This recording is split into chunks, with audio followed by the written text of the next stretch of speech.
Welcome to Recap Diary. Here is the recap of the movie Avatar: The Way of Water, released in 2022. In the opening scenes of the movie, we find Jake, who has become the chief of the Omaticata clan among the Novi, reminiscing about his life since joining their community. He and Neytiri now have children: Netium, Loak, Tuk, and an adopted daughter, Kiri, who is the biological child of Grace Augustine's Navi avatar. They also befriend a human boy named Spider, left behind by the previous scientific expedition to Pandora, since babies couldn't be placed in cryostasis. As night falls, ominous RDA ships descend upon Pandora, wreaking havoc on the lush forest and slaughtering its wildlife. Jake and Neytiri hastily gather their children and other Novi to ensure their safety. A year later, the relentless Colonel Querich awakens and seeks revenge against Jake and his team, now inhabiting their own Novi avatars. Querich is determined to eliminate Jake. The RBA has established a presence on Pandora by constructing Bridgehead City, a mining base. Jake leads a group of Novi warriors who ride Ikren to launch attacks on human aircraft and supply lines. Netium and Loak, in their eagerness to join the fight, nearly suffered grave injuries. Jake manages to keep them safe, but reprimands them for risking their lives. The group returns to their clan's camp, where Jake and Neytiri discuss how these developments are affecting their children's lives. Meanwhile, Spider befriends Loak and Kiri as they explore the human research facility. Kiri, in particular, communicates with Grace's avatar, whose body is preserved in a tank. Spider expresses his resentment towards his father, Querich, whom he knows abandoned him. Querich and his team return to Pandora, where they meet General Ardmore, who updates them on their operations. Ardmore informs them about the advantages the Omaticata clan holds and suggests a strategy to regain the upper hand. The team ventures into the forest just as Jake's kids and Spider are playing there. When the kids encounter Querich and his team examining the former link unit for humans and avatars, they realize their lives are in danger. Querich identifies Spider as his son. He calls in Ardmore and her squad while taking Jake's children as hostages. Jake and Neytiri, alerted to the situation, are stunned to discover their archenemy alive in a Navi body. In a confrontation, Neytiri eliminates some of Querich's team before they open fire. Jake and Neytiri manage to rescue their children, but Querich and his surviving comrades retreat, taking Spider with them. Ardmore subjects Spider to torture to extract information about the Navi clan's location, but Querich intervenes, attempting to gain Spider's trust instead. He persuades Spider to accompany him on their mission. Realizing the danger their family faces, Jake decides they must leave the clan. Though Neytiri is reluctant to abandon her home, she agrees for the sake of their children and the clan's safety. Jake transfers leadership to another warrior, Tarsem, and departs with Neytiri and their children. They fly on their Ikren towards the eastern seaboard, the home of the Metgaina Novi clan. On the Metgaina clan's territory, led by Tonawari and his wife Ronal, Jake requests shelter for his family. However, Ronal and some tribesmen express prejudice against Jake's half-human children and fear they may bring danger to their land. Despite reservations, Tonawari permits them to stay and instructs his children, Aonan and Soraya, to help Jake's children adapt to their oceanic surroundings. Querich and his team take Spider deep into the forest, where he becomes their translator for the Novi language. Querich also bonds with his own Ikran. Jake's children, along with Aonan, Soraya, and their friend Roxo, explore the underwater reef. Soraya demonstrates how they communicate with underwater creatures using sign language, similar to the Omaticata's connection with animals. When Loak tries to connect with a creature, he is violently pulled through the water, but is saved by a whale-like creature named Payakan. Loak earns Payakan's trust by removing a harpoon stuck in his fin.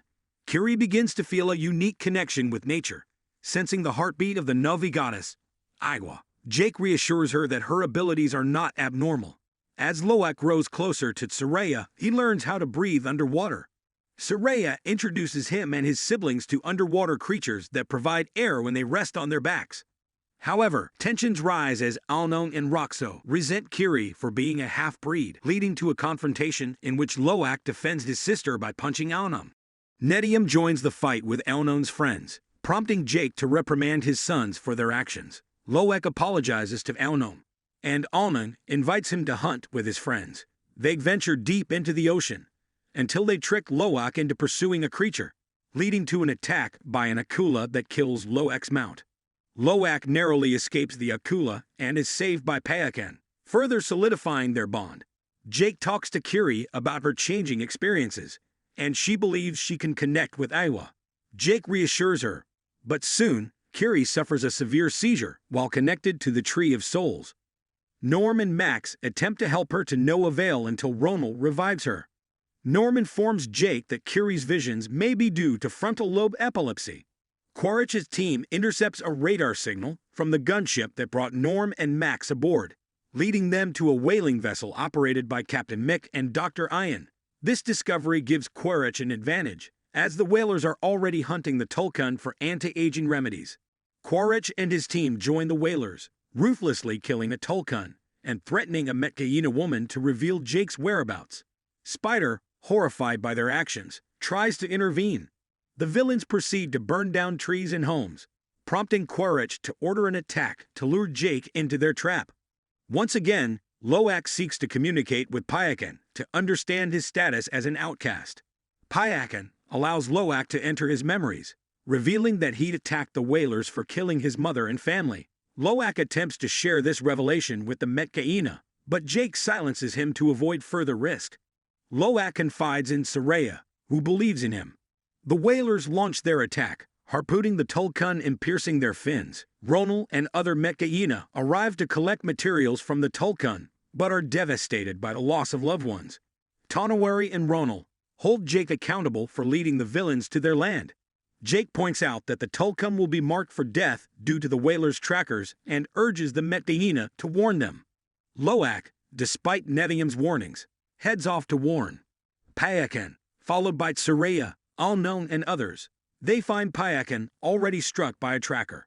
Nethium contacts Jake and he, along with Neytiri, rushes to rescue their children. The whalers initiate their attack, targeting the kids. Jake and Neytiri are joined by Metcaina warriors in the ensuing battle. The kids are captured, and in the chaos, Nethium is shot. The family reaches a rock, attempting to save Nethium, but he succumbs to his wounds. Neytiri mourns the loss of her son, and the rest of the family is devastated.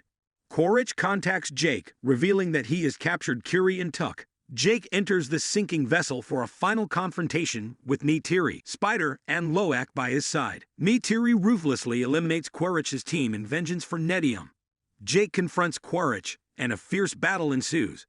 The vessel sinks, trapping the family underwater. Jake fights Querich, eventually getting him in a chokehold and allowing him to sink underwater. Loak helps Jake breathe using the technique Saraya taught him, and they escape with Payakan's assistance. Meanwhile, Kiri calls upon underwater creatures to rescue Neytiri and Tuck. Spider swims to save Querich, but abandons him due to his evil actions, rejoining Jake's family, who now consider him a son.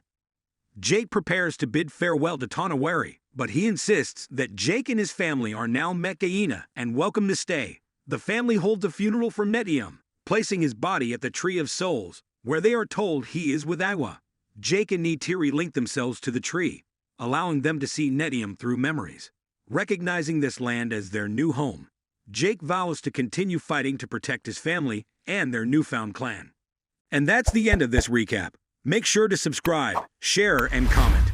Remember, your engagement and support keep us motivated. See you at the next one.